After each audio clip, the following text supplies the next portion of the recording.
were there in the early days of what later became KCIL. Can you tell us a bit about the work you did in the organisation in the beginning? The work I did in the beginning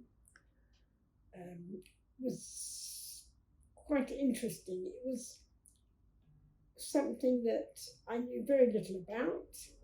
Other than being a disabled person, I knew very little about the history. I knew very little about my place really in the world, I suppose, at that time. But this gentleman, Richard Noble, was the key figure in starting the organisation. He was an architect who specialised in accessibility.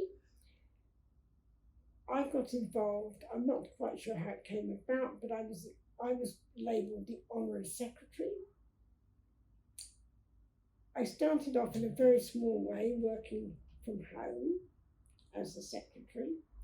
But very shortly after that, I had to move, and I moved to a residential establishment in Streatham, where I carried on the work for about nearly 2 years, which was very difficult because I was working full time, so I was trying to fit everything in secretarially. And then I moved back into Kingston, and I became more involved with the people that were in the organisation. Now, this was an organisation that was for disabled people, but at that time it was really run by non-disabled people. The chair was non-disabled. Richard was a non-disabled person. There was one person particularly, fairly at the beginning, who was a disabled person, and there was a person who was a counsellor who was disabled. So, it began to be a little bit like an organisation that represented us, but it was still very far off. When I came back into Kingston, at the time I became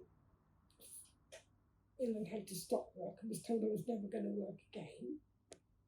So by the employment department, which turned out to be very untrue, but of course anybody that looked as though they were going to be difficult to place anywhere was labelled as such.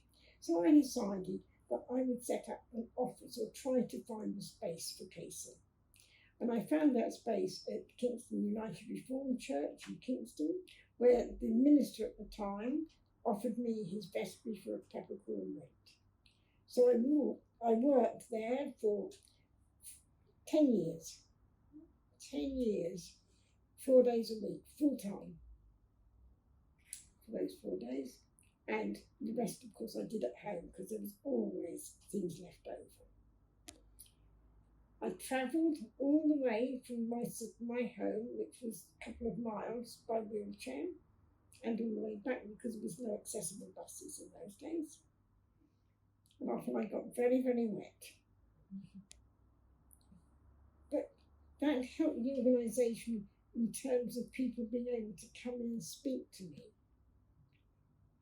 But because of my lack of real historical perspective, it was very much me solving problems really for people, which wasn't the best way forward. But that was what I knew. I used to go up to meetings in London and so on, but not really understanding until I got an opportunity to go on a 4-day course in Sandringham, which totally made me absolutely, I couldn't believe what I was hearing. It was absolutely fascinating. I learned so much in 4 days. It was incredible because I met disabled people.